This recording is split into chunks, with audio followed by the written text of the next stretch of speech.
दक्कन का सारा इलाका बराबर उत्तरी हिंदुस्तान से लगभग अलग थलग रहा है। पहले ज़माने में आने जाने की आसानियां भी नहीं थीं, इसलिए वो दूर मालूम होता था। वहाँ के बहुत से हिस्सों में द्राविड़ी ज़बानें बोली जाती थीं, मगर महाराष्ट्र में मराठी थी, गुजरात में गुजराती, जो उर्दू ही के ख़ानदान से ताल्लुक़ रखती थीं।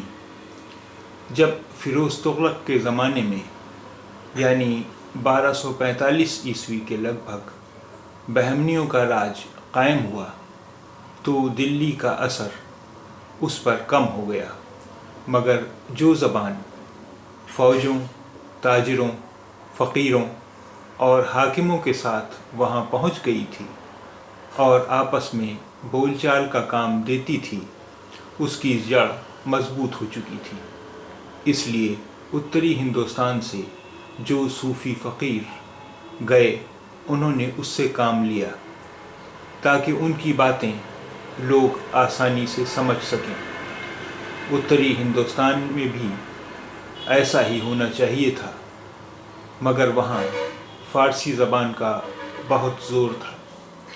इसलिए उर्दू, जो एक देसी ज़बान थी, दरबार में और ऊंचे दर्जे के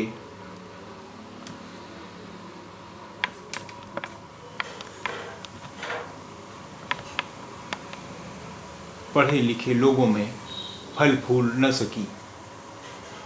दक्कन में अलबत्ता कुछ दिनों के अंदर ही यह आम लोगों से होती हुई राज दरबार भी पहुंच गई और बादशाह तक इसमें शायरी करने लगे। शायद ये जानना दिलचस्प हो कि उर्दू की जो सबसे पहली किताब मिलती है वो एक मशहूर बुज़ुर्ग सैयद गेसू दराज की लिखी हुई कही जाती है। इस किताब का नाम मेराजुल आशिकीन है।